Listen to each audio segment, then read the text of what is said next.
High কমোডের উপরে জায়গা আছে মাত্র 5 ফিট। স্পেসটা দেখতে পাচ্ছেন, এটা কিন্তু আমরা গিজারের জন্য রেখে দিয়েছি। দীর্ঘদিন বাদে আবারও আপনাদেরকে সিঁড়ি নিচে একটা বাথরুম ডিজাইন দেখাবো। যে বাথরুমটা দেখাবো এটার ভিতরে কিন্তু হাই কমোড লো কমোড দুইটাই আমরা সেট আপ দিয়েছি। তো সর্বপ্রথম আপনাদেরকে সিঁড়ির যে আয়তন আছে সেটা আপনাদেরকে একটু বলি। তো এটার যে দৈর্ঘ্য আছে হচ্ছে 12 ফিট, আর এটার প্রস্থ আছে 6 ফিট। তো 12 ফিট বাই 6 ফিট। আপনার ধাপ দেখে বুঝতে পারছেন এটা টেবিল একটু ডাউন। এটা টেবিলের উচ্চতা আমি যদি একটু দেখাই, আপনার এইখানে আমাদের এই যে গ্রেড বিম আছে, গ্রেড বিম থেকে টেবিলের যে উচ্চতা সেটা আছে মাত্র হচ্ছে 5 ফিট।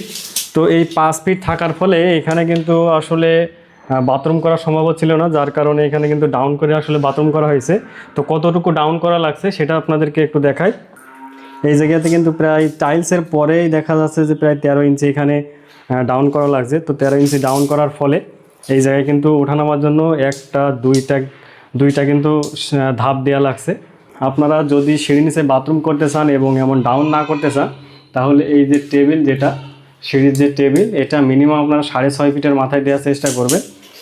তাহলে কিন্তু আপনার এই ডাউনটা কিন্তু আর করা লাগবে না। আর ডাউন করলে কিন্তু আর একটা যে বড় সমস্যা, আপনারা যদি এদিকে লক্ষ্য করেন, এই যে আমাদের যে লোড বিমের যে অংশ বা গ্রেড বিমের যে অংশ, সেটা কিন্তু পুরো বাথরুমের ভেতরে দেখতে পাচ্ছেন এই প্রায় 3 ইঞ্চি করে কিন্তু বাড়তি বের হয়ে রয়েছে। এখানে যখন আমরা বালতি রাখবো তখন কিন্তু আমাদের এই 3 ইঞ্চি দূরে দেওয়ার ফলে বালতির মাঝখানে কিন্তু পানিটা পড়বে না, বালতির সাইডে কিন্তু পানি পড়বে। এটা কিন্তু একটা সমস্যার কারণ হতে পারে। এখানে দেখতে পাচ্ছেন যে সামনাসামনি হাই কমোড এবং লো কমোড বসানো হয়েছে। আমাদের এই যে পরিস্থিতি আছে বাথরুমের ভেতরে, এটার আয়তন কেমন আছে সেটা আপনাদেরকে একটু দেখাই। এটার যে দৈর্ঘ্য সেটা আছে হচ্ছে 6 ফিট, আর এটার যে প্রস্থ সেটাও কিন্তু আছে হচ্ছে 6 ফিট। অর্থাৎ তো এই জায়গাতে যদি একটু লক্ষ্য করেন, আমরা যে লো কমোড বা প্যান বসিয়েছি, এটার যে চেম্বার করছিলাম আমরা, এখানে চেম্বার আছে হচ্ছে 38 ইঞ্চি টাইলসের পরে। এদিক থেকে আছে হচ্ছে 32 বাই 38।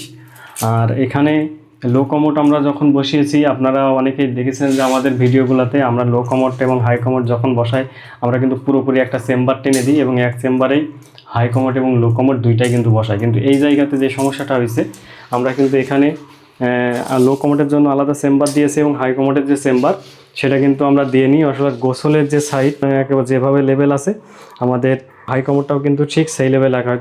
তো এটার একটা মাত্র কারণ হচ্ছে, দেখতে পাচ্ছেন এই জায়গায় কিন্তু ডাউন করা হয়েছে, তারপরেও আমাদের মাথা কিন্তু এই যে সিঁড়ির যে ধাপ নেমে আসছে, সিঁড়ির ধাপ নেমে আসার ফলে কিন্তু আমাদের মাথায় লাগছে। হাই কমোডের উপরে জায়গা আছে মাত্র 5 ফিট। তো এই জায়গায় কিন্তু প্রায় 1 ফিট আসছে আপ ডাউন আছে। ওই বাথরুমে হাই কমোড লো কমোড বসানোর জন্য আমাদের বাথরুমের আয়তনটা কেমন হওয়া প্রয়োজন, তো এখানে আমাদের কিন্তু 6 ফিট আছে। সামনাসামনি বসাতে গেলে অবশ্যই কিন্তু আপনার 6 ফিট জায়গার প্রয়োজন রয়েছে। তো এখানে কিন্তু 6 ফিট জায়গা থাকার ফলে আমরা বসাতে পেরেছি। তবে একটা সমস্যা এখানে দেখতে পাচ্ছেন, উঠতে গেলেই কিন্তু এই ঘা খাওয়া কিন্তু বাধ্যতামূলক। সিঁড়ির নিচেই আসলে হাই কমোড লো কমোড সামনাসামনি বসানো খুবই টাফ ব্যাপার। এই যে ধাপটা নেমে এসছে, এটার কারণে কিন্তু এখানে উঠতে গেলেই কিন্তু ঘা খাওয়া লাগবে। এই আমি কিন্তু উঠতে গিয়ে কিন্তু একটা বাড়ি খাইয়েছি। তো এই সমস্যাটা কিন্তু হবেই, তারপরে এটা মানিয়ে নিয়ে কাজ করা লাগবে। তো এখন মেজারমেন্টগুলো আপনাদেরকে একটু দেখানোর চেষ্টা করলাম। তো এখানে আমরা যে হাই কমোডটা ব্যবহার করছি, এটা হচ্ছে সাধারণ হাই কমোড, এটা জেড প্লাস না। তারপরেও এটা রোসা কোম্পানির, একটু বলে রাখি আপনাদের। এটা দেখতে পাচ্ছেন হাইড্রোলিক সিস্টেম। আর এটার যে ফ্ল্যাশটা আমার কাছে ভালো লাগছে, আপনাদেরকে একটু চেক দিয়ে দেখাই। খুব সুন্দর কিন্তু পানি আসছে ফ্ল্যাশ মারলে। সাধারণত দেখা যায় সাধারণ হাই কমোডগুলোতে, অন্যান্য কোম্পানি বিশেষ করে স্টেলাতে কিন্তু এত পানি সাপ্লাই আসে না, বা এটা যদি আপনি একটু কমা দামে নেন তাহলে কিন্তু এটার হাইড্রোলিক থাকে না। কিন্তু এটা কিন্তু হাইড্রোলিক, এটা একটা ভালো দিক আমি বলবো। অবশ্যই রোসা কোম্পানি তৈরি করেছে। এরপরে আমাদের কমোডের যে পুশ শাওয়ার দেখতে পাচ্ছেন, এটার পানির স্পিডও কিন্তু যথেষ্ট। এটাও কিন্তু RFL এর শাইন কোম্পানির। আমাদের ট্যাপ দেখতে পাচ্ছেন, আমাদের এখানে বদনা ট্যাপের পানি কিন্তু খুব সুন্দর আসছে। আর ট্যাপের উচ্চতাটা আপনাদেরকে বলে দিই একটু। এখানে ট্যাপের উচ্চতা আছে হচ্ছে 10 ইঞ্চি। আমরা লো কমোডের যে ফ্ল্যাশটা লাগিয়েছি, ফ্ল্যাশটা একটু চেক দিয়ে দেখাই আপনাদের। দেখতে পাচ্ছেন এটা কিন্তু মোটামুটি সুন্দর পানি আসছে। তো এই জায়গাতে আপনারা একটু লক্ষ্য করেন, আপনারা অনেকেই জানতে চান যে সিঁড়ির নিচে যদি আমরা বাথরুম করি সেখানে কি গিজার বসানো সম্ভব? অবশ্যই সম্ভব। আপনারা এখানে যদি লক্ষ্য করেন, আমরা এই জায়গায় যে স্পেসটা দেখতে পাচ্ছেন এটা কিন্তু আমরা গিজারের জন্য রেখে দিয়েছি। অর্থাৎ এখানে দুইটা পয়েন্ট দেখতে পাচ্ছেন, এটা হচ্ছে আমাদের ঠান্ডা পানি এবং এটা হচ্ছে আমাদের গিজারের যে গরম পানি, সেটা এটাতে বের হয়ে কিন্তু আমাদের এই ওয়ারিংয়ের সাথে সংযোগ করা আছে।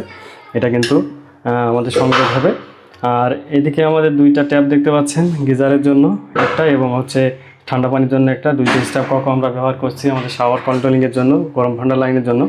তো এখন আপনাদেরকে একটু ট্যাপে পানি কেমন আসছে দেখাই। ট্যাপে পানি কিন্তু সুন্দর আসছে, তবে এই ট্যাপে যে একটা ভালো দিক, অন্যান্য দেখা যায় কমা দামে ট্যাপ আনলে কিন্তু প্লাস্টিকের বিশেষ করে আপনার পানিটা কিন্তু ছিটকিয়ে চারিদিকে যায় এবং পানিটা কিন্তু গায়ে লাগে। সেটা কিন্তু এখানে আসছে না, দেখতে পাচ্ছেন পানি কিন্তু কোনো রকম ছিটকাচ্ছে না। এটার পানি কিন্তু খুব সুন্দরভাবে পড়ছে। শাওয়ারের পানির প্রেশারটা আপনাদেরকে একটু দেখাই।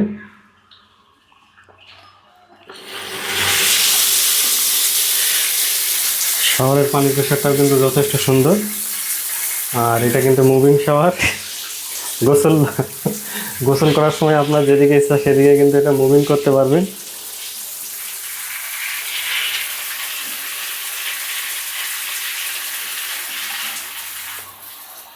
গোসলের যে স্পেস সেটা এই জায়গাতে আছে হচ্ছে 3 ফিট। তো মোটামুটি ভালো জায়গা আসলে গোসল করার জন্য 3 ফিটই যথেষ্ট আমি বলে মনে করি। তো যারা আসলে সিঁড়ির নিচে বাথরুম করতে চান, এমন ধরনের বাথরুম মূলত আমার কাছে আসলে পছন্দ না, তারপরেও আপনাদের কেমন লাগলো জানি না। আপনারা যদি আসলে সিঁড়ির নিচে বাথরুম করতে চান তাহলে বারবার যেটা বলছি, আপনি সিঁড়ির টেবিল মিনিমাম হচ্ছে 6.5 ফিটে রাখবেন। তাহলে কিন্তু আপনার এই ডাউন করে মানে এই সমস্যাগুলো যেগুলো দেখালাম, আপনার এই যে ধাপ করা লাগলো, তারপরে আপনাদের বিট বের হয়ে আসলো, এটা কিন্তু আসলে আসবে না। আপনারা সুন্দরভাবে কিন্তু বাথরুম করতে পারবেন। তো এই ছিল ভিডিও, কেমন লাগলো অবশ্যই কমেন্টস করে জানাবেন।